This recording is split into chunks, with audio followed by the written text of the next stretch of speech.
Hello everyone, I am possible class में आप सभी का स्वागत है। इस वीडियो में हम डिस्कस करने वाले हैं ईवीएस का पूरा थर्ड से लेकर फिफ्थ स्टैंडर्ड तक का पूरा ईवीएस हम डिस्कस करेंगे। ये आपका मैराथन सेशन रहेगा क्योंकि एग्ज़ाम आने में सिर्फ अब 20 दिन बचे हैं और 20 दिन में आपको क्या करना चाहिए, आपको सिर्फ करना चाहिए रिवीजन। ठीक है, तो ये ईवीएस का रिवीजन रहेगा।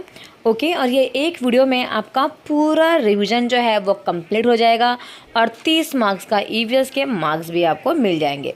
क्योंकि जो सीडीपी है, जो ईवीएस है, उसमें जो टॉपिक इसे मैंने कवर किए हुए हैं उसी टॉपिक में से क्वेश्चंस हर बार रिपीट होके आते हैं। जैसे कि हाथी वाला टॉपिक हो गया, मधुमक्खी वाला टॉपिक हो गया, ठीक है, स्लोथ वाला टॉपिक हो गया, बाघ वाला टॉपिक हो गया। ये सारे टॉपिक जो है ना वो आते ही हैं। तो ठीक है, जल्दी जल्दी रिविज़न करेंगे। ओके, तो अप्रॉक्सीमेटली 1 घंटे का वीडियो होगा, अंत तक ज़रूर देख के जाइएगा। जिसने बिल्कुल भी प्रिपरेशन नहीं की है वो इस वीडियो को ज़रूर देखना, ताकि आपको एग्ज़ाम में बहुत फ़ायदा हो जाए। बहुत सारे बच्चे ऐसे होते हैं जो एग्ज़ाम जो है फर्स्ट टाइम देने जाते हैं तो सिर्फ वो पेपर देखने के लिए जाते हैं कि पेपर आता कैसा है। ओके, तो फिर आप ये वीडियो देख के जाएंगे तो आपको काफ़ी हेल्पफुल रहेगा। 30 में से 30 मार्क्स तो आपका ईवीएस में आ ही जाएगा। ओके, तो फर्स्ट क्वेश्चन है the bamboo and rope bridge. Bamboo and rope मतलब रस्सी के ब्रिज कहाँ पे इस्तेमाल किए जाते हैं? तो बम्बू और रस्सी के जो ब्रिज है वो असम में इस्तेमाल किए जाते हैं। ठीक है, ट्रॉली कहाँ पे इस्तेमाल की जाती है? ट्रॉली जो है लद्दाख में इस्तेमाल की जाती है। ओके, क्योंकि ये बहुत ज़्यादा ऊंचाई पे है तो इसीलिए वहाँ पर ट्रॉली का इस्तेमाल होता है। ये जो दिया गया है, स्टोरी दिया है बुक का, अब हमें स्टोरी पढ़ने की कोई ज़रूरत नहीं क्योंकि ये हमने पहले ही पढ़ लिया है। अब ये सिर्फ रिविज़न करने का टाइम है, तो हम लोग सिर्फ मेन चीज़ ही पढ़ेंगे।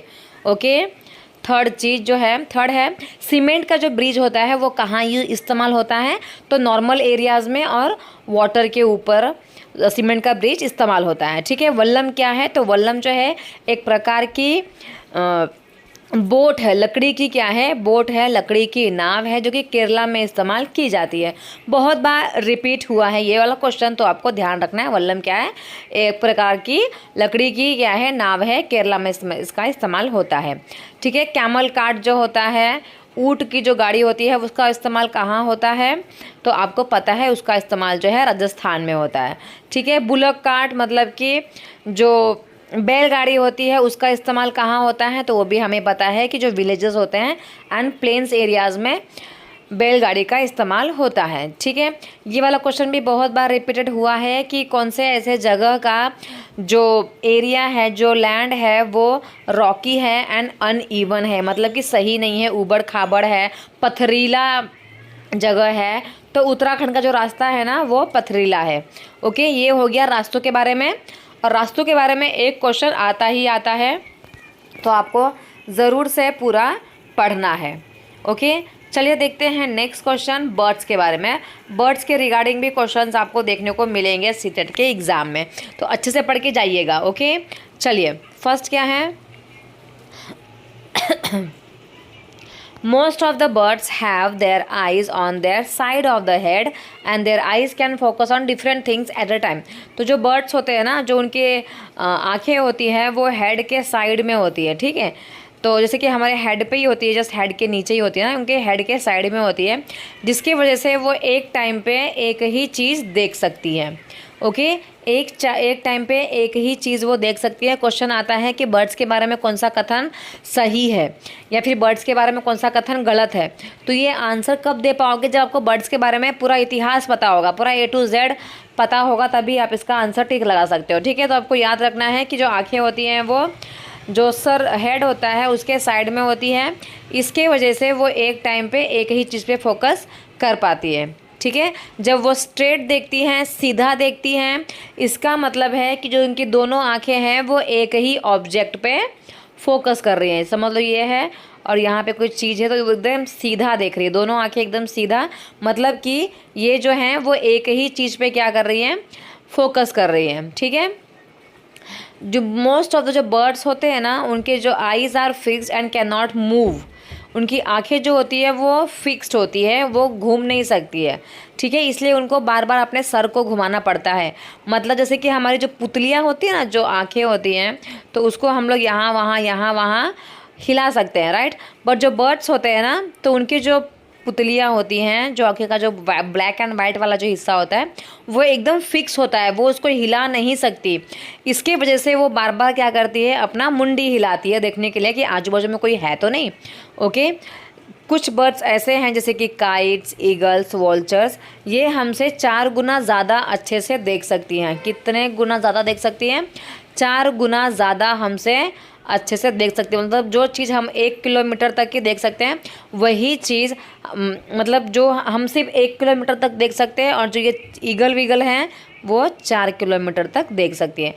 हम मतलब 2 किलोमीटर तक देख सकते हैं, तो ये कितना देखेंगी? 8 किलोमीटर तक देख सकती हैं। ठीक है, हमसे 4 गुना ज़्यादा देखती हैं। ओके, तो ये क्वेश्चन भी रिपीटेड है, वेरी इंपॉर्टेंट है। काइट्स, ईगल्स, वॉल्चर जो हैं वो हमसे 4 गुना ज़्यादा देखते हैं। ये क्वेश्चन बहुत बार आया हुआ है। ओके, इसके बाद birds can see things from a distance of 8 metres what we can see from a distance of 2 metres. जो हम 2 किलोमीटर से देख सकते हैं, वही चीज़ मतलब जो हमारा देखने की क्षमता है वो सिर्फ 2 किलोमीटर तक है। तो जो बर्ड्स हैं, जो ईगल हैं, ठीक है, जो चील हैं, जो बाज हैं, ये लोग 8 किलोमीटर तक देख सकती हैं, 8 मीटर तक। ओके, चलिए देखते हैं नेक्स्ट क्वेश्चन। तो जो एनिमल्स होते हैं ना, वो बहुत सारे कलर्स जो है ना वो नहीं देख पाते हैं। ओके, तो ऐसा माना जाता है कि जो एनिमल सुबह उठते हैं, डे टाइम में उठते हैं, वो कुछ कलर को देख पाते हैं। ओके, तो ये क्वेश्चन भी रिपीटेड है, बहुत ही इम्पॉर्टेंट, बहुत ही रिपीटेड क्वेश्चन है। ओके, बहुत बार आता है। तो कुछ एनिमल्स होते हैं ना, वो क्या होते हैं, दिन के समय दिन में जगे रहते हैं। तो अगर दिन में जगे हैं तो उनको कुछ कलर दिखाई देगा। ओके, बट कोई जो जानवर होते हैं या पंछी होते हैं वो रात के समय जगते हैं। अब रात के समय तो हमें इंसानों को भी सब जगह काला काला ही दिखाई देता है, क्योंकि लाइट वाइट हम बंद करने के बाद। तो उस जो जंगल में रहता है उनको कैसा दिखाई देगा? तो उनको ब्लैक एंड वाइट दिखाई देता है। ठीक है, उन लोगों को भी कैसा दिखाई देगा? जानवरों को ब्लैक एंड वाइट। जैसे कि जो उल्लू है वो रात को जगता है, तो उसको भी सारा जंगल जो है ब्लैक एंड वाइट कलर का ही दिखता है। ठीक है, डे टाइम में जो जानवर जगते हैं उनको सम कलर्स, कुछ कलर्स दिखते हैं। ओके, बर्ड्स एंड एनिमल्स जो होते हैं, बर्ड्स के भी और एनिमल्स के भी, दोनों के जो साउंड होते हैं ना वो अलग अलग सिचुएशन में अलग अलग होते हैं। ये क्वेश्चन भी आया हुआ है। ठीक है, अलग अलग सिचुएशन में वो अलग अलग आवाज़ें निकालती हैं। जैसे कि अगर वो किसी डेंजर में फंस गई हैं तो अलग आवाज़ निकालेंगी, अगर आज वो खुश है तो अलग आवाज़ निकालेगी, अगर उसे आज अपने टाइग्रेस को बुलाना है तो वो अलग आवाज़ निकालेगा। ठीक है, जैसे कि लंगूर हो गया, टाइगर हो गया, लेपर्ड हो गया, ये सारे अलग अलग कंडीशंस में अलग अलग आवाज़ निकालते हैं। ओके, चलिए देखते हैं next. Some animals start behaving in a different way when an earthquake and storm is about to come. कोई जो एनिमल्स होते हैं ना वो अलग तरीके का बिहेव करने लग जाते हैं जब उन्हें उनका जो सिक्स सेंस होता है वो ह्यूमन बीइंग के कंपैरिजन में बहुत ज़्यादा अच्छा होता है। तो उन्हें पहले से ही पता चल जाता है कि कुछ ना कुछ तो घटना, जो नेचुरल डिज़ास्टर है वो आने वाला है, कुछ ना कुछ तो होने वाला है। तो वो अलग प्रकार का बिहेव करने लग जाते हैं। ठीक है, तो ये जो इंसिडेंट है अंडमान एंड निकोबार में हुआ था 2004 में, ये याद रखिएगा, ये क्वेश्चन भी आया हुआ है। ठीक है, 2004 में अंडमान निकोबार में जब सुनामी आई थी, ठीक है, तो वहाँ के जो आदिवासी थे जिन्होंने एनिमल्स को पाला था, उन्हें एनिमल्स के बिहेवियर को देख के समझ में आ गया था कि यहाँ पे कुछ दुर्घटना होने वाली है, जिसके वजह से वो सारे आदिवासी जो थे ना अपने अपने जानवर को लेके वो प्लेस छोड़ के चले जाते हैं, और उसके ही हफ्ते दिन बाद वहाँ पर सुनामी आ जाती है और वो पूरा एरिया जो है पानी में डूब जाता है। तो जानवर जो है उनकी जान बचाते हैं। चलिए देखते हैं next question. People who live in forest can observe such behaviour of animals come to know danger. A bird has its eyes on its head and holes are covered with feathers. They help them to hear. Okay, ये मैंने आपको पहले बता दिया कि जो जंगल में रहने वाले लोग हैं वो एनिमल्स के बिहेवियर को समझ सकते हैं और फिर समझ सकते हैं कि अभी हम ख़तरे में फंसने वाले हैं। ठीक है, इसके बाद जो बर्ड्स होती हैं उनकी जो आइज़ होती है ना उसके सर पे ऊपर होती है।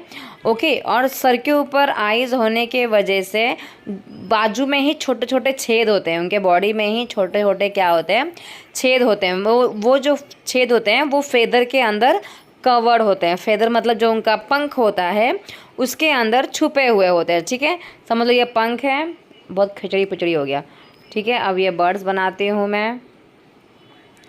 अब समझ लो यहाँ पे उसको 2 छेद है, वो छेद भी उसके पंख के अंदर छुपा रहेगा, ठीक है।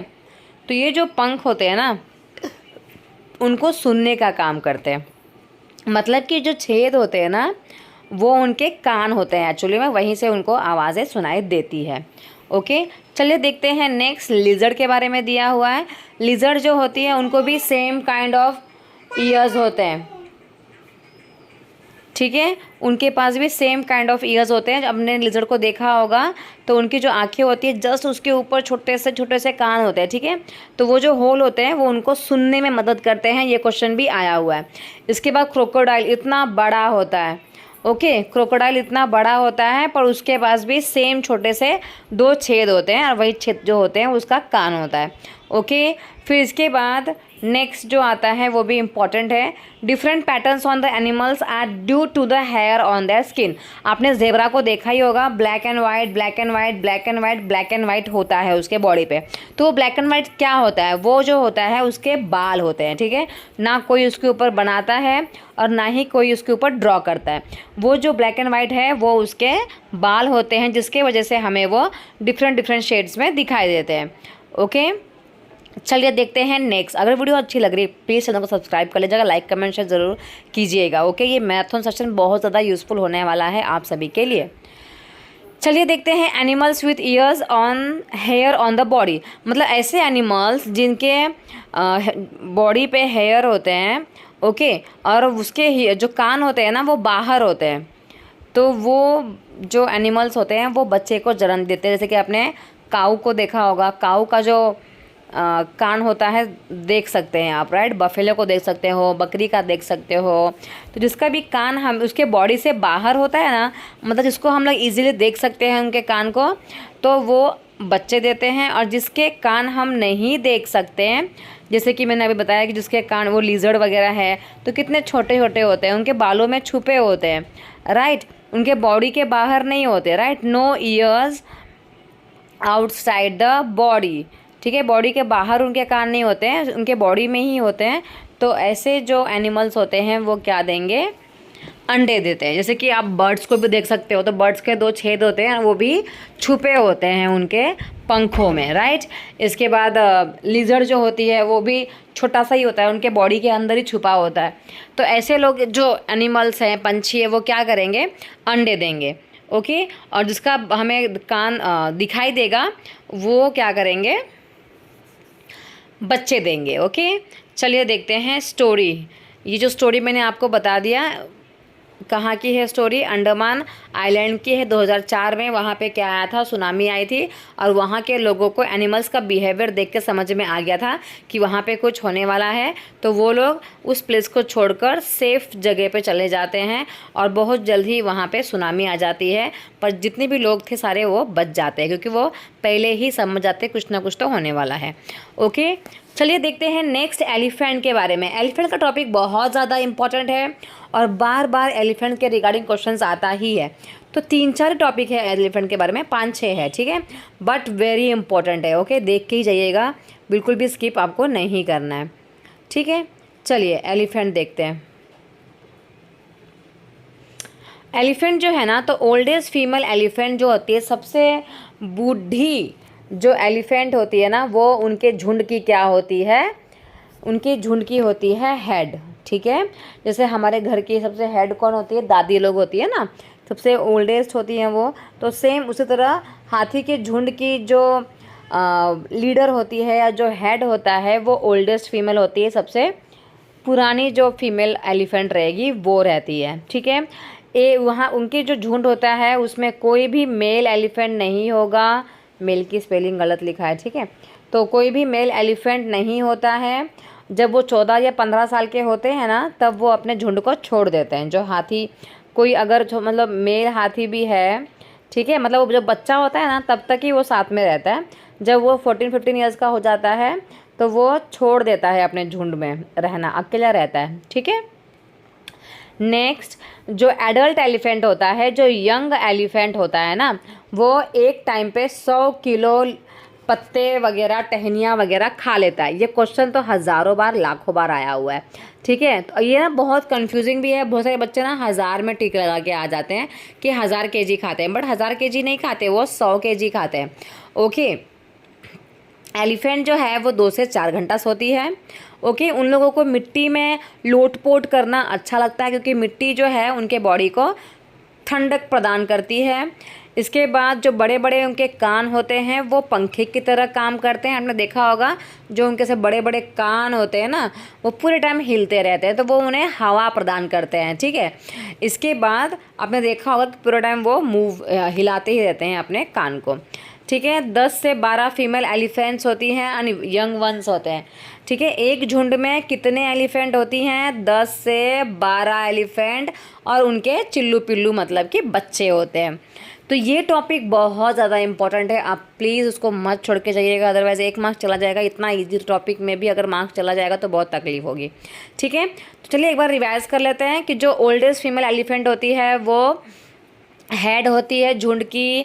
जो यंग एडल्ट एलिफेंट होता है वो 100 केजी तक लीव्स एंड ट्विंग्स खाता है। एलिफेंट जो है 2 से लेकर 4 घंटा ही सोता है। मिट्टी में लोटपोट करना पसंद है क्योंकि बॉडी को ठंडक प्रदान करता है। अपने कानों को भी पूरा टाइम हिलाता रहता है क्योंकि कान भी उनको ठंडा ही प्रदान करते हैं। एक झुंड में 10 से 12 फीमेल एलिफेंट्स होते हैं और उनके बच्चे होते हैं। उस झुंड में कोई भी मेल एलिफेंट नहीं होता है। जब मेल एलिफेंट 14-15 साल का होता है तो वो अपने झुंड को छोड़ देता है, ठीक है। अब बहुत इंपॉर्टेंट टॉपिक पढ़ चुके हैं, अब एक और इम्पॉर्टेंट टॉपिक है खेजाड़ी विलेज के बारे में, ठीक है। जो खेजाड़ी विलेज है, ये विलेज कहाँ पर है? राजस्थान में। राजस्थान में भी कहाँ पर? जोधपुर में, ठीक है। तो जोधपुर के नियर एक खेजाड़ी गांव है, ओके। और place were build by woods at that time, और वहाँ के जो घर बने हुए हैं ना इसी खेजाड़ी ट्री के ही बने हुए हैं, इसीलिए इस गांव का नाम खेजाड़ी विलेज रखा गया है।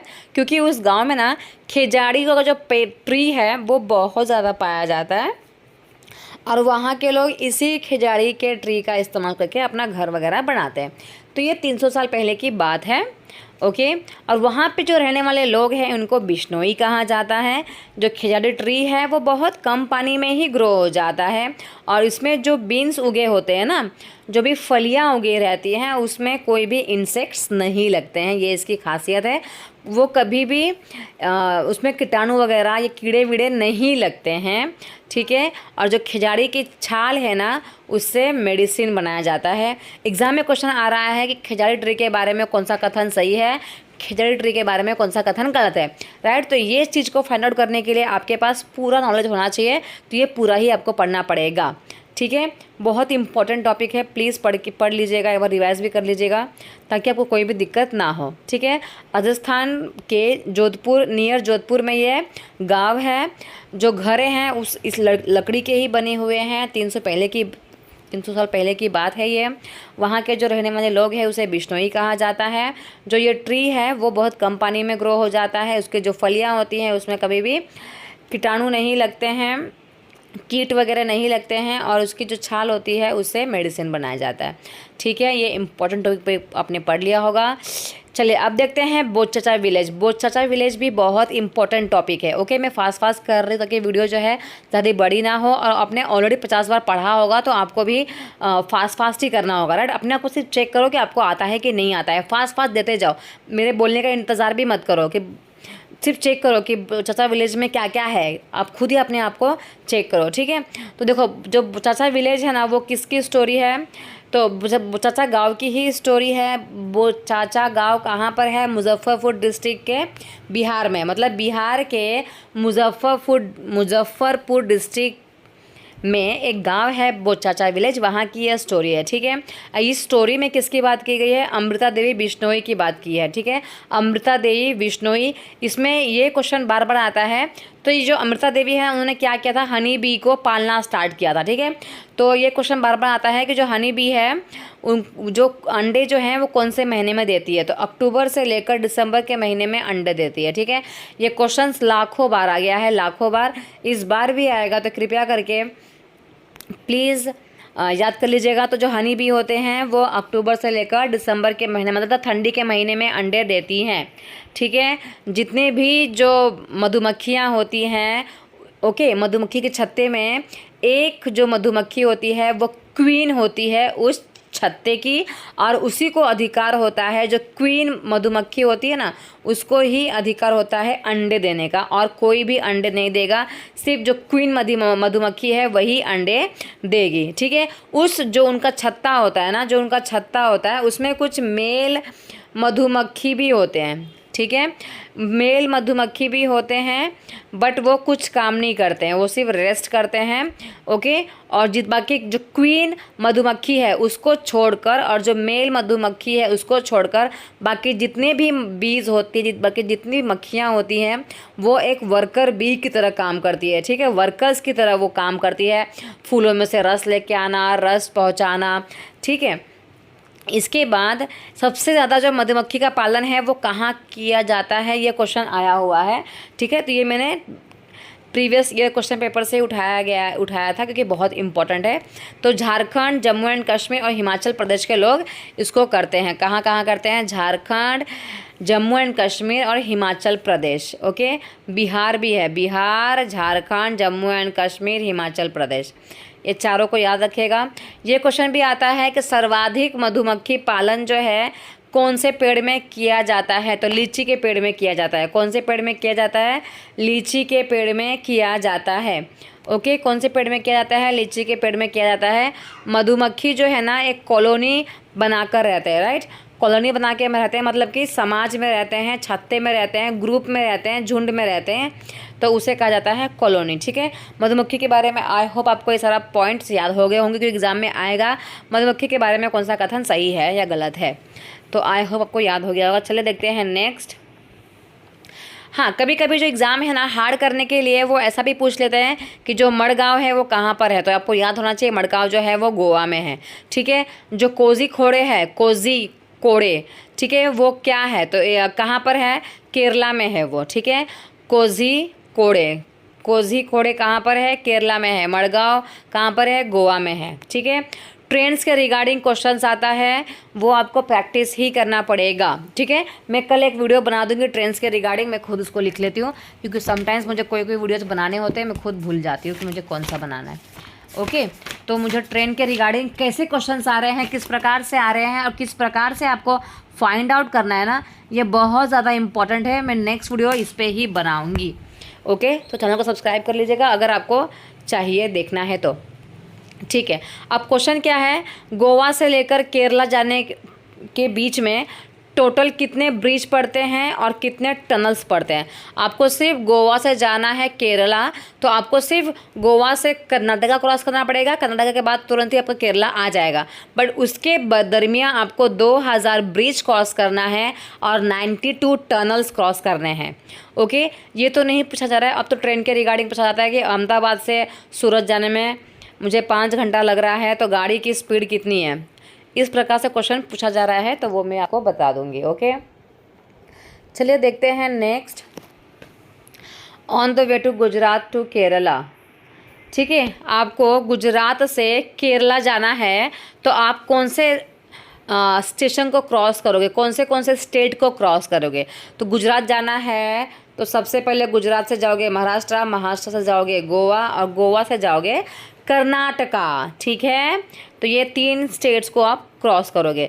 ये क्वेश्चन भी आया हुआ है, कोट्यम क्या है? मैं जैसे कि ना DNS का नाम सुना होगा, दादरा एंड नगर हवेली, मैं यहाँ की रहने वाली हूँ, तो मैं एक एग्ज़ाम देने गई थी, तो उसमें पूछा गया था कोट्यम कहाँ का है, ठीक है। तो कोट्यम जो है वो केरला में एक टाउन है कोट्यम, ठीक है।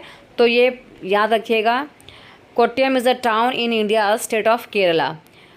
चलिए नेक्स्ट जो है लैंग्वेज के बारे में, कौन सा लैंग्वेज कहाँ बोला जाता है? मलयालम। ये तो सबको पता है कि जो मलयालम लैंग्वेज है वो केरला में बोली जाती है। जो कोंकणी लैंग्वेज है वो कहाँ बोली जाती है? देखिए, कोंकणी लैंग्वेज की अगर मैं बात करूँ ना, तो कोंकणी जो है वो बोली जाती है गोवा में। स्पेशली जो बात बोली जाती है वो गोवा में बोली जाती है, ठीक है। तो गोवा के आसपास के जो एरियाज़ है ना, उसमें भी कोंकणी बोली जाती है। जैसे कि समझ लो, जो मैंने डॉट बनाया है ना, ये समझ लो गोवा है, तो गोवा जो है वो आता है कर्नाटका के अंदर, राइट। देखा होगा ना, कर्नाटका के एकदम बॉर्डर पे ही आता है।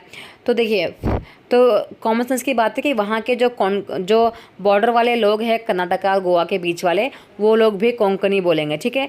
जस्ट कर्नाटका के ऊपर जो है महाराष्ट्र है, राइट, तो वहाँ के भी बॉर्डर वाले लोग जो है कोंकणी बोलेंगे, ठीक है। और केरला जो है जस्ट कर्नाटका के नीचे केरला है, तो वहाँ के भी जो बॉर्डर वाले लोग हैं वो केरला कोंकणी लैंग्वेज बोलेंगे। तो ये ना नियर बाय जो स्टेट होते हैं ना, वो बॉर्डर के एरिया वाले लोग बोलते ही हैं सेम लैंग्वेज, ठीक है। तो आपको याद रखना है, जैसे कि मराठी है। अब मैं देखो इंडिया ड्रॉ कर दूँ, तो ये हमारा पूरा गुजरात, यहाँ पूरा महाराष्ट्र, और नीचे हमारा पूरा कर्नाटका, फिर केरला, ठीक है। अब मराठी लैंग्वेज कहाँ बोली जाती है? महाराष्ट्र। कॉमन सेंस की बात है। अब जस्ट उसके नीचे कर्नाटका है, तो इधर भी बोली जाएगी, पर इसमें लिखा नहीं है, राइट। इसके ऊपर जस्ट आप देखोगे तो यहाँ का जो बॉर्डर है ना, गुजरात वाला बॉर्डर, तो ये हमारा दमन एंड दीव, दादरा नगर हवेली पड़ता है, ठीक है। तो यहाँ पर भी मराठी बोलने वाले लोग पाए जाते हैं। ओके, तो आई होप आपको समझ में आ गया होगा। कर्नाटका में भी बोले जाएंगे, क्योंकि अगर गोवा में पाए जाते हैं मराठी बोलने वाले लोग, तो कर्नाटका में भी पाए जाएंगे। तो ये बॉर्डर्स वाले एरिया में सेम लैंग्वेजेस हो जाती है, ठीक है। गुजराती कहाँ के लोग बोलेंगे? गुजरात के लोग। कन्नड़ कहाँ के लोग? कर्नाटका वाले ही मोस्टली कन्नड़ बोलते हैं, पर आसपास वाले भी, जैसे कि आंध्र प्रदेश, तमिलनाडु, महाराष्ट्र वाले भी कन्नड़ लैंग्वेज यूज़ करते हैं, ठीक है। इसके बाद दिल्ली से मुंबई जाना है, तो कौन से स्टेट को क्रॉस करना पड़ेगा? दिल्ली से जाओगे मुंबई, तो आपको सबसे पहले दिल्ली से मुंबई, महाराष्ट्र, गुजरात और राजस्थान, ये सिर्फ 3 चीज़ों को करोगे ना। मुंबई, दिल्ली से अगर राजस्थान, गुजरात एंड महाराष्ट्र आ जाएगा आपका। 1400 किलोमीटर तक का डिस्टेंस है, ओके। फेरी क्या है? Ferry is a kind of boat used in Kerala. आपको याद रखना है, वल्लम भी एक तरह का लकड़ी का बोट है जो कि इस्तेमाल होता है केरला में, और फेरी भी क्या है? एक प्रकार का बोट है जो कि केरला में इस्तेमाल किया जाता है। देखो, पहले ट्रेन के रिगार्डिंग नेक्स्ट टॉपिक देखते हैं। ट्रेन के रिगार्डिंग जो है ना, ये सारे क्वेश्चंस पूछे जाते थे कि ट्रेन के जो टिकट्स होते हैं उसमें कौन सी चीज़ें लिखी होती हैं, ठीक है। तो ट्रेन नंबर लिखा होता है, आपका जर्नी किस डेट को स्टार्ट होगा वो लिखा रहता है, birth number and coach number लिखा रहता है, आपका टिकट कितना कॉस्ट का पड़ा ये लिखा रहता है, और डिस्टेंस लिखा रहता है। बट अब ये बच्चों वाला क्वेश्चंस नहीं पूछ रहा है। अब पूछ रहे हैं कि भाई अहमदाबाद से गांधीनगर जाने में मुझे 8 घंटा लगा, तो गाड़ी की स्पीड कितनी होगी? इस प्रकार से क्वेश्चन पूछा जा रहा है। वो हम नेक्स्ट क्लास में डेफिनेटली करेंगे, डेफिनेटली 101% करेंगे, ओके। क्योंकि बहुत इंपॉर्टेंट है, और मैं नहीं चाहती कि आपका कहीं से भी छोटी छोटी चीज़ों के लिए 1-2 मार्क्स कट हो जाए, ओके। क्योंकि 1-2 मार्क्स के लिए हम फेल हो जाते हैं, तो इसकी वैल्यू बहुत ज़्यादा है हमारे जीवन में, ठीक है। चलिए देखते हैं नेक्स्ट जो टॉपिक है वो है कर्णम मल्लेश्वरी के बारे में, ओके। तो कर्णम मल्लेश्वरी कहाँ की थी? कर्णम मल्लेश्वरी आंध्र प्रदेश की थी।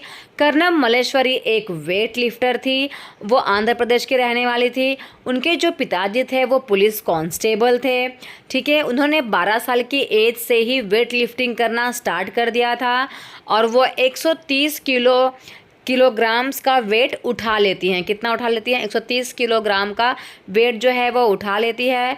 कर्णम मल्लेश्वरी जो हैं उन्होंने इंटरनेशनल इवेंट्स में 29 मेडल्स को जीते हैं, और उनकी 4 बहनें हैं, और वो भी वेट लिफ्टिंग ही करती हैं। तो कर्णम मल्लेश्वरी के बारे में क्वेश्चन आता है, कौन सा कथन सही है? तो सही तभी पता कर पाओगे ना कि जब आपको गलत पता होगा, या जब आपके बारे में सब पता होगा। जब सब पता होगा तभी आप क्वेश्चन का आंसर फाइंड आउट कर सकते हो। तो अच्छे से आपको लर्न करना है, ओके। चलिए next question, Madhubani painting. Madhubani painting के बारे में भी क्वेश्चन बहुत आता है एग्जाम में, ओके। बहुत ही इंपॉर्टेंट टॉपिक है। मधुबनी पेंटिंग क्या है? मधुबनी पेंटिंग जो है वो एक old form of folk art है, ठीक है। एक फोक आर्ट है। बिहार के मधुबनी डिस्ट्रिक्ट की ये पेंटिंग है। मतलब मधुबनी जो है ना वो एक डिस्ट्रिक्ट है, ओके। तो वहाँ के लोग ही ये मधुबनी पेंटिंग करते हैं, ओके। मधुबनी पेंटिंग बनाते वक्त किस कलर का इस्तेमाल किया जाता है? तो नेचुरल कलर का इस्तेमाल किया जाता है। जैसे कि राइस को पीस कर वो वाइट कलर का इस्तेमाल करेंगे। ओके, इसके बाद इंडिगो से नील कलर इस्तेमाल करेंगे, टर्मरिक से हल्दी का कलर इस्तेमाल करेंगे। ओके, इसके बाद फ्लावर्स से, ट्रीज से, हल्दी से, नील से, ये सारा इस्तेमाल करते हैं वो, और उससे ही कलर बनाते हैं। मीन्स नेचुरल कलर का इस्तेमाल किया जाता है मधुबनी पेंटिंग बनाने में। ओके, और मधुबनी पेंटिंग में कौन से आपको चीज़ देखने को मिलेगी, तो उसमें ह्यूमन बींग्स होते हैं, मतलब इंसान होते हैं, जानवर देखने को मिलेंगे, ट्रीज़ पेड़ पौधे देखने को मिलेंगे, फ्लावर्स देखने को मिलेंगे, बर्ड्स, फिश और बहुत सारे एनिमल्स देखने को मिलेंगे। ये क्वेश्चन आया हुआ था एक बार कि मधुबनी पेंटिंग में कौन सा ऐसा चीज़ नहीं होता है। ठीक है, तो ये आप अच्छे से याद कर लीजिएगा कि कौन से चीज़ होते हैं। ठीक है, देखो इंसान होगा, जानवर होगा, मतलब जो भी नेचुरल चीज़ें हैं ना वो तो है ही। ठीक है, जैसे कि इंसान हो गया, एनिमल हो गया, पेड़ हो गया, पेड़ पौधे, फूल, इसके बाद पंछियाँ, फिश और दूसरे भी एनिमल्स। ये हो गया मधुबनी पेंटिंग के बारे में। ठीक है, तो मधुबनी पेंटिंग का एक बार रिवीजन कर लेते हैं क्योंकि इम्पोर्टेंट टॉपिक है। तो वो एक क्या है, फोक आर्ट है। बिहार में एक डिस्ट्रिक्ट है मधुबनी। ओके, वहाँ का ये मधुबनी आर्ट जो है वो फेमस है। बनाते वक्त कलर का जो इस्तेमाल किया जाता है वो नेचुरल कलर का इस्तेमाल किया जाता है। नील जो है, हल्दी से पीला कलर इस्तेमाल किया जाता है। डिफरेंट फ्लावर्स से डिफरेंट कलर का इस्तेमाल किया जाता है।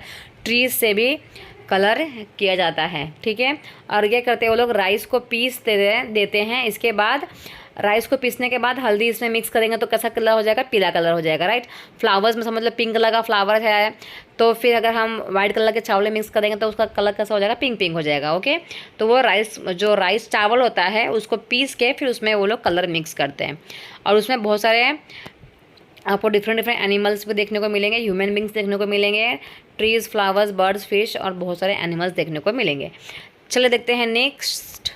The flower valley can be found in the hills of. जो फ्लावर वैली है, ये क्वेश्चन बहुत बार आया हुआ है। फ्लावर वैली जो है वो कहाँ देखने को मिलेगा, कौन से हिल स्टेशन में देखने को मिलेगा, तो उत्तराखंड में। ठीक है, आपने पिक्चर देखा, ये वाला गाना सुना होगा, हाँ हंसी बन गए, हाँ नमी बन गए तुम मेरे आसमां, और पता नहीं क्या बन गए। तो ये वाला सॉन्ग सुना होगा ना।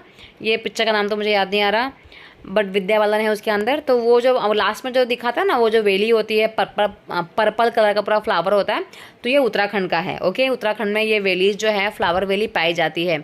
इसके बाद फ्लावर्स जो होते हैं, लाइक मारीगोल्ड का नाम सुना होगा ना, गेंदे का फूल, जेनिया, इसको ना क्लोथ्स को डाई करने में इस्तेमाल किया जाता है। ये क्वेश्चन भी बार बार आया है। ठीक है, ये क्वेश्चन भी आया है कि कौन से फूलों से हम कपड़ों को डाई कर सकते हैं, तो मारीगोल्ड एंड जेनिया से हम क्या कर सकते हैं, कपड़ों को डाई कर सकते हैं। ठीक है, कन्नौज डिस्ट्रिक्ट जो है, जो कि कहाँ पर है, ये भी क्वेश्चन आया है कि जो कन्नौज डिस्ट्रिक्ट है वो कहाँ पर है, तो उत्तर प्रदेश में है। ओके, किस चीज़ के लिए फेमस है, तो इत्र के लिए फेमस है ये, और केवड़िया के लिए भी फेमस है। ठीक है, पर इत्र के लिए सबसे ज़्यादा फेमस है, याद रखिएगा। इसके बाद पेपर को हार्ड करने के लिए आएगा, बेलवनिका विलेज कहाँ पर है, तो एक गांव है जिसका नाम है बेलवनिका। तो ये बेलवनिका कहाँ पर है, कर्नाटका। ठीक है, इसमें भी का है और इसमें भी का है, तो का देख के लगा दीजिएगा, तुक्का, याद रखिएगा, बेलवनिका और कर्नाटका। इसके बाद नल्लामड़ा कहाँ पर है, आंध्र प्रदेश में है। इसके बाद है होलगुंडी, कहाँ पर है, कर्नाटका में। ठीक है, ये सारा मैंने जो भी स्टेट के बारे में पूछा था ना, कौन से सिटीज़ में, कौन से स्टेट में कौन से सिटीज़ है या कौन से गांव है, तो ये मैंने एक जगह पे ही पूरा लिख लिया है। ठीक है, इसके बाद होलगुंडी के बारे में पूछा गया है, कर्नाटका में पाया जाता है। एट्रपुरम टाउन कहाँ पाया जाता है, आंध्र प्रदेश में। ठीक है, तो ये याद कर लीजिएगा। इसके बाद गज्जू भाई, ये तो नहीं पूछते हैं बट पूछ भी सकते हैं। ओके, सिर्फ अगर पढ़ लीजिएगा तो क्या ही चला जाएगा, 1 सेकंड का तो टाइम लगेगा। तो गज्जू भाई बढ़ेकर, ठीक है, गज्जू भाई बढ़ेकर जो है ना, वो गुजरात के रहने वाले थे और उन्होंने बच्चों के लिए स्टोरी बुक लिखी है जिसका नाम है दीवा स्वप्न। ठीक है, तो ये रैंडमली कभी कभी पूछ लिया जाता है। वापस से बर्ड्स के रिगार्डिंग क्वेश्चंस आया है, बर्ड्स के रिगार्डिंग टॉपिक है, क्योंकि बर्ड्स का टॉपिक जो है ना बहुत ही बड़ा है। ओके। अब यहाँ पे अलग अलग बर्ड्स के बारे में हम पढ़ने वाले हैं, ये भी बहुत इंपॉर्टेंट है।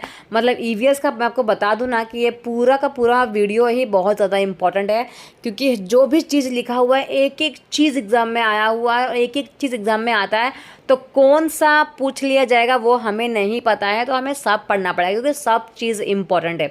देखो अब ये क्वेश्चन भी आया हुआ है एग्ज़ाम में कि जो रॉबिन एक नाम, रॉबिन जो है ना एक बर्ड्स है, ठीक है, इंडिया रॉबिन। तो ये जो पंछी है रॉबिन नाम का, वो अपने अंडे कहाँ देता है, ठीक है, तो वो जो अपने अंडे हैं ना दो पत्थरों के बीच में रोड के साइड में देता है। समझ लो ये रोड है, तो रोड के साइड में दो पत्थर है, वहीं पे अपने अंडे देगा ये भाई साहब, उसको कहीं जगह ही नहीं मिला अंडा देने के लिए, तो रोड के साइड में वो अपने अंडे देता है। ये क्वेश्चन बहुत बार पूछा गया है, ठीक है। तो जो कोयल है वो अपने अंडे कहाँ देती है, तो जो कोयल है वो कभी भी घोंसला नहीं बनाती है, ठीक है। कोयल जो है ना वो जो कौवा होता है उसके घोंसले में अपना अंडे देती है, ठीक है। कोयल जो है वो कभी अंडे खुद के घोंसले में नहीं देती है, हमेशा कौवे के घोंसले में देती है, ठीक है। Birds use the nest only to lay their eggs. Mostly जो बर्ड्स होते हैं ना वो अपने घोंसले का इस्तेमाल तभी करते हैं जब उन्हें अंडे देने होते हैं। जैसे ही जो उनके अंडे हैं वो टूट जाते हैं, उसमें से बच्चे बाहर निकल जाते हैं और बच्चे जब थोड़े से बड़े हो जाते हैं तो वो अपने नेस्ट को छोड़ देते हैं। ओके, ये पता ही आपको जो बर्ड्स की पुतली होती है वो नहीं घूमती है, इसलिए वो अपना पूरा गर्दन हिलाते हैं, वो मैंने आपको पहले ही बता दिया था। ये याद रख लीजिएगा, ये बहुत इंपॉर्टेंट है। जो कोयल है वो अपने अंडे कौवे के घोंसले में देती है, लाखों बार आ चुका है, प्लीज़ याद कर लीजिएगा। इसके बाद ओके, बर्ड जो है अपने अंडे का घोंसले का इस्तेमाल सिर्फ अंडा देने के लिए करती है। रॉबिन जो है वो रोड के साइड में दो पत्थरों के बीच में अंडा देती है, याद रखिएगा प्लीज़ प्लीज़ प्लीज़। हाँ, ये क्वेश्चन आया हुआ था कि children's panchayat was called Bhima Singh, ठीक है। तो होलगुंडी, तो अभी हम लोग ने पढ़ा कि होलगुंडी कहाँ पर है, कर्नाटका में, राइट। तो कर्नाटका के होलगुंडी में ना बच्चों की पंचायत होती है, उसे भीमा संघ कहा जाता है। वो ये वाला क्वेश्चन एक दो बार आया हुआ था, ऑनलाइन के पेपर में भी एक दो बार आया हुआ है, तो पढ़ लीजिएगा आप, ठीक है। चलिए देखते हैं डेजर्ट ओक के बारे में। इसके बारे में भी लाखों बार क्वेश्चंस आते हैं, कौन सा कथन गलत है, कौन सा कथन सही है, ऐसे ही क्वेश्चंस आते हैं, तो पूरा आपको अच्छे से पढ़ना ही पड़ेगा।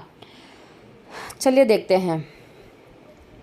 जो डेजर्ट ओक होता है ना, मतलब कि रेगिस्तान में एक प्रकार का पौधा पाया जाता है जिसको हम बोलते हैं ओक ट्री, ठीक है। तो जो ओक ट्री होता है वो कहाँ पाया जाता है, ऑस्ट्रेलिया में पाया जाता है, ठीक है। जो ओक ट्रीज़ होते हैं ना, जो उसके रूट्स होते हैं वो बहुत अंदर तक जाते हैं, इतने अंदर कि जब तक इसको पानी नहीं मिल जाता तब तक वो अंदर उसके रूट्स जाते रहते हैं, ठीक है। जब उसको पानी मिल जाएगा फिर इसके बाद वो अंदर नहीं जाता, तो वो क्या करता है अपने सारे पानी को अपने ट्रंक में स्टोर कर लेता है, ठीक है।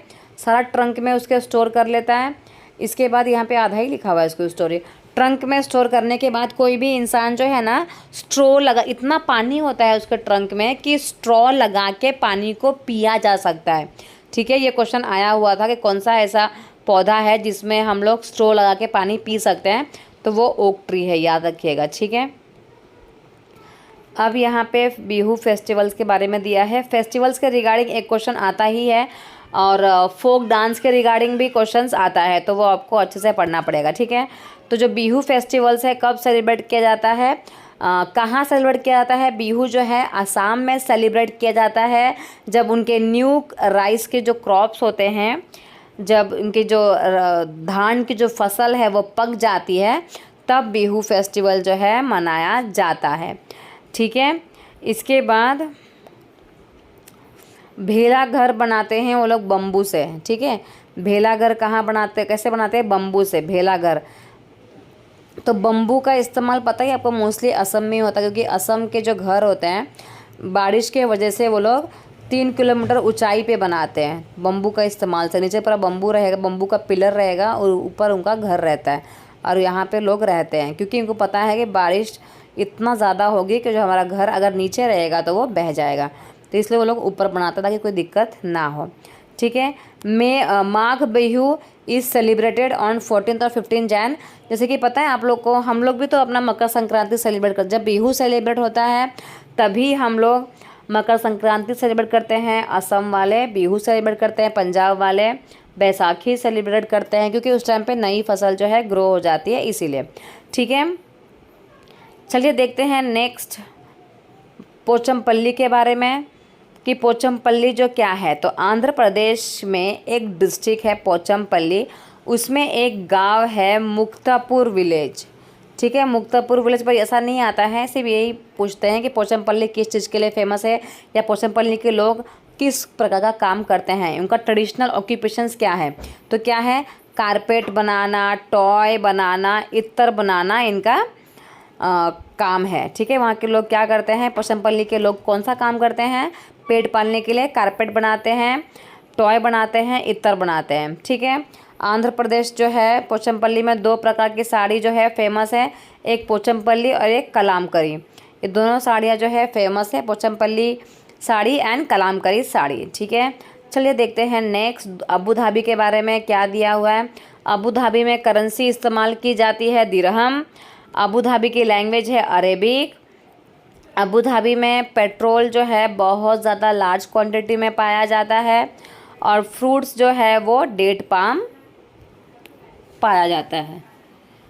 ठीक है, चलिए देखते हैं अब जो कुल्लू है वो कौन सा स्टेट किस किस चीज़ के लिए फेमस है। कुल्लू जो है ना, पता है वो कुल्लू और मनाली, तो कुल्लू जो है वो शॉल के लिए फेमस है। बिहार जो है मधुबनी पेंटिंग के लिए फेमस है। अभी हम लोग ने पढ़ा कि जो पोचमपल्ली है वो पोचमपल्ली साड़ी के लिए फेमस है। असम जो है वो सिल्क के लिए फेमस है। कश्मीर जो है वो कश्मीरी एम्ब्रॉयडरी के लिए फेमस है। ठीक है, और जो केरला है वो coconut, banana, jackfruit, papaya and betel nut के लिए फेमस है। ये सारा आपको याद करना पड़ेगा क्योंकि आया हुआ है एग्ज़ाम में। ठीक है, स्पाइसेस में तेज पत्ता, कार्डमम, ब्लैक पेपर, जो हम मिर्च मसाला जो होते हैं ना, तो वो किससे, तेज पत्ता, कार्डमम एंड ब्लैक पेपर के लिए भी हमारा केरला जो है वो फेमस है। जो गरम मसाला है वो किन किन चीज़ों से मिलकर बनता है, तो कार्डमम, क्लोव, इसके बाद black pepper and cumin seed. ठीक है, ये सारी चीज़ों से मिलकर बनता है। अब देखेंगे हम नेक्स्ट टॉपिक वहीदा प्रिज्म के बारे में। ठीक है, ये वहीदा जो प्रिज्म है वो कौन है। चलिए, तो जो वहीदा प्रिज्म है, अगर आपको वीडियो अच्छी लग रही है प्लीज़ चैनल को सब्सक्राइब कर ले, लाइक कमेंट शेयर ज़रूर करें।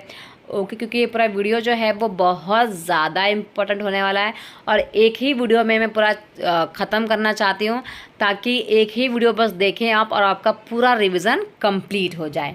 ओके, चलिए देखते हैं वहीदा प्रिज्म के बारे में। तो जो वहीदा प्रिज्म है ना, वो क्या है, लेफ्टिनेंट कमांडर है वहीदा प्रिज्म। ठीक है, जो कि इंडियन नेवी में क्या है, डॉक्टर हैं। ठीक है, और she is the first women to lead parade. जो वहीदा प्रिज्म है वो फर्स्ट वुमेन थी जिन्होंने परेड को लीड किया था। ठीक है, और वो कहाँ की थी, जो वहीदा प्रिज्म है वो जम्मू एंड कश्मीर की थी। ठीक है, जम्मू एंड कश्मीर में एक डिस्ट्रिक्ट है राजौरी डिस्ट्रिक्ट, वहाँ की थी। विलेज नहीं पूछते हैं इसलिए वो याद करने की ज़रूरत नहीं है। और उन्होंने टोटल कितने कमांड्स दिए थे परेड में, 36 कमांड दिए थे। ठीक है, कितने कमांड दिए थे, 36 कमांड उन्होंने परेड में दिए थे। कहाँ की थी, जम्मू एंड कश्मीर के राजौरी ज़िले की वो थी। ओके, फर्स्ट वुमेन थी जिन्होंने कमांड दी थी। अब चलिए बात करते हैं तिब्बत के बारे में। ठीक है, तो जो तिब्बत है उसको कहा जाता है Tibet is also called the Bhoti is the language spoken in Ladakh. तो तिब्बतन जो है ना वो स्पोकन, जो लद्दाख में जो लैंग्वेज यूज़ की जाती है, लद्दाख की जो लैंग्वेज है वो भोती लैंग्वेज है। तो वही लैंग्वेज तिब्बतन वाले भी, जो तिब्बत वाले हैं वो भी वही लैंग्वेज इस्तेमाल करते हैं। लद्दाख को कोल्ड डेजर्ट कहा जाता है, वेरी इंपॉर्टेंट टॉपिक, 50 बार आया हुआ है। जो लद्दाख है उसे क्या कहा जाता है, कोल्ड डेजर्ट कहा जाता है। लद्दाख भोती लैंग्वेज में मदर को कहा जाता है अम्मा ले, फादर को कहा जाता है अब्बा ले। ओके, झेले झेले का मतलब होता है वेलकम, झेले झेले नहीं होगा, झूले झूले होगा। ठीक है, झूले झूले का मतलब क्या होता है, वेलकम होता है। कौन सी लैंग्वेज में, भोती लैंग्वेज में, ये पूछा गया है। ठीक है, तो एक बार अच्छे से याद कर लीजिएगा कि झूले झूले का मतलब भोती लैंग्वेज में क्या होता है, वेलकम होता है। ओके, चलिए देखते हैं नेक्स्ट चित्तप्पन, चित्तप्पन क्या है? चित्तप्पन मतलब fathers younger brother in Malayalam. Malayalam में पापा के छोटे भाई को, मतलब कि हम लोग क्या बोलते हैं, चाचा बोलते हैं ना, तो मलयालम में क्या कहा जाता है? चित्तप्पन कहा जाता है। क्या बोलते हैं? चित्तप्पन। ठीक है। इसके बाद कुंजमा, ये सारा क्वेश्चन आया हुआ है, पेपर को हार्ड बनाने के लिए वो लोग कुछ भी पूछ सकते हैं। ओके।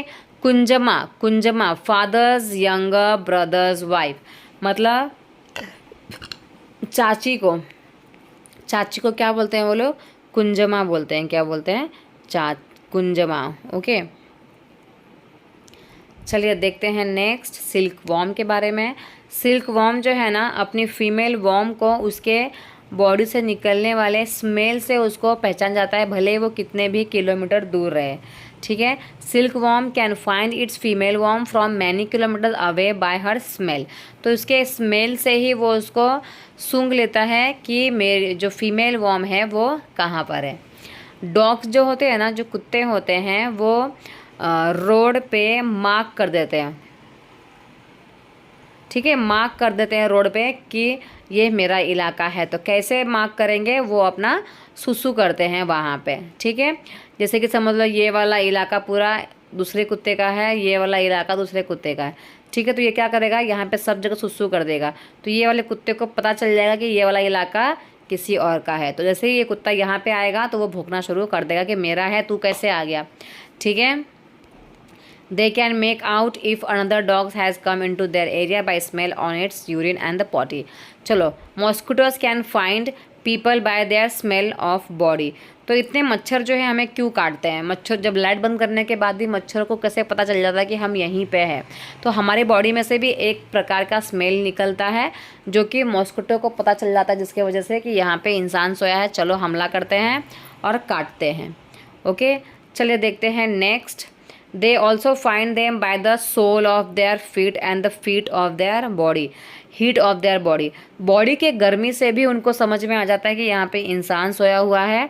और जो फिट होता है ना, हमारा पैरों का जो तलवा होता है, उसके भी स्मेल से उसे समझ में आ जाता है कि यहाँ पे कोई इंसान है। और देखा होगा ज़्यादातर मच्छर जो है वो पैरों पे ही काटते हैं, राइट।